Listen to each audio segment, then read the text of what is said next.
Alors commençons cette vidéo par une citation que j'aime beaucoup, qui dit la chose suivante. L'omniprésence du système gaussien n'est pas une propriété du monde, c'est un problème qui se trouve dans notre esprit et qui est dû à la façon dont nous regardons le monde. Nassim Nicolas Taleb. Alors dans son livre justement, Le signe noir, Nassim Nicolas Taleb développe l'idée que la tendance que nous avons de nous conformer à la loi normale nous empêche malheureusement d'anticiper les événements importants mais peu probables. Nous considérons ainsi que le hasard peut être appréhendé de manière linéaire, ce qui, par nature, limite notre champ de vision et accroît par effet ricochet la probabilité d'événements graves. En systémique, on parlerait d'effet de feedback. Dans cette vidéo, je vais vous présenter les 4 types d'erreurs de généralisation à éviter lorsque vous investissez votre argent. Pour illustrer cette erreur, Taleb prend l'exemple d'une dinde avant et après Thanksgiving, un processus long et linéaire de presque 3 années durant lesquelles cette dernière sera nourrie et choyée. Rien dans cette préparation ne lui permet d'anticiper l'issue fatale qui va être la sienne. Dans le monde de la finance, c'est exactement le même principe qui est appliqué. Il est fréquent de travailler sur des bases de données historiques pour tester un modèle ou bien mettre en place des procédures de contrôle des risques. Malheureusement, il n'y a strictement aucune garantie que ce qui s'est produit par le passé donnera une indication fiable de ce qui se passera à l'avenir. Certains objecteront que c'est la raison pour laquelle on fait des simulations de Monte-Carlo. Alors évidemment, mais ces dernières sont elles aussi soumises à des tirages effectués à partir de lois normales et ne peuvent ainsi prendre en compte la survenance d'événements de nature extrême.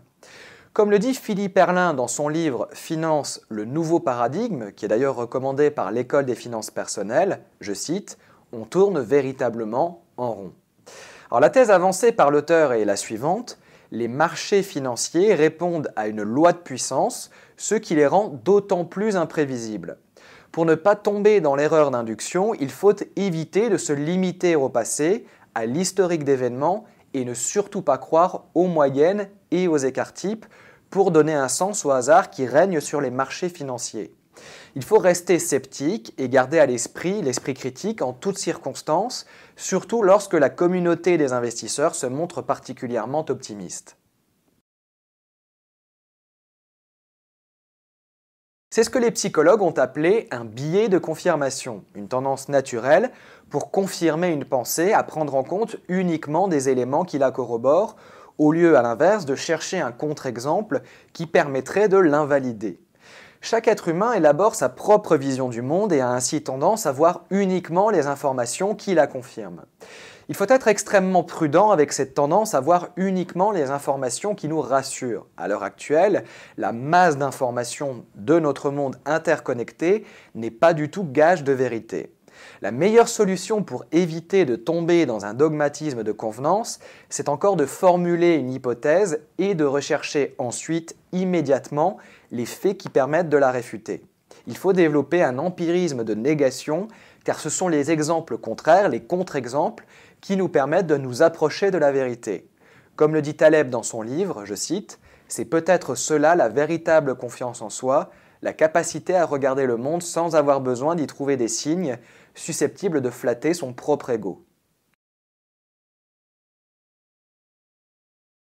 L'erreur de narration concerne notre quasi-incapacité à observer des suites d'événements sans leur attribuer coûte que coûte un lien logique, une flèche de relation.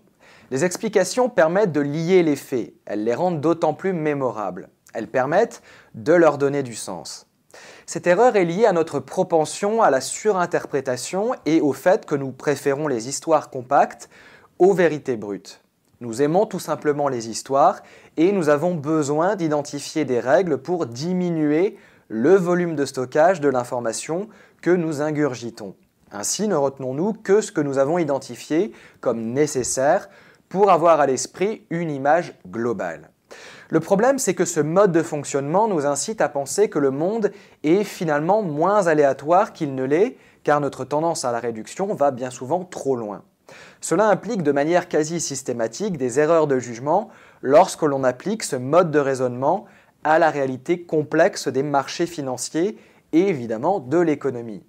Ce n'est pas pour rien que le storytelling est une arme marketing si puissante. Pour éviter de tomber dans le piège de l'erreur de narration, il faut tout simplement privilégier l'expérimentation, l'expérience par rapport au récit. C'est l'expérience qui vient ici remettre l'histoire à sa véritable place. Sans doute l'erreur la plus fréquemment utilisée, manipulée peut-être, par les gourous américains dans le domaine des finances personnelles. Il existe, outre-Atlantique, pléthore de livres qui expliquent comment devenir millionnaire et listent pour cela les qualités nécessaires pour y parvenir. Mais comme le dit Taleb, je cite, « La notion de biographie est entièrement fondée sur l'assignation arbitraire d'une relation de causalité entre des caractéristiques spécifiques et des événements subséquents. » Aussi, Nicolas Taleb prend-il l'exemple de Casanova, le séducteur, qui, dans ses mémoires, raconte qu'il a toujours su se relever de situations qui paraissaient compromises. C'est un fait indiscutable, mais on ne parle jamais parallèlement à cela des aventuriers qui ont échoué et qui n'écrivent d'ailleurs pas leur mémoire. Il n'y a d'ailleurs aucune preuve que les qualités personnelles de Casanova étaient plus utiles pour se sortir d'affaires que celles d'autres aventuriers qui ont pourtant, malheureusement pour eux, échoué. Pour éviter de tomber dans le piège de l'illusion rétrospective, vous devez utiliser ce que Taleb nomme le point de référence. Vous ne devez jamais calculer les probabilités depuis le point de vue avantageux du joueur gagnant, de celui qui raconte, mais bel et bien de tous ceux qui se sont lancés dans l'aventure dès le départ. Le succès fièrement annoncé est sans doute un argument commercial très fort, mais il n'est en rien le gage de votre réussite future. Vous devez absolument savoir prendre du recul.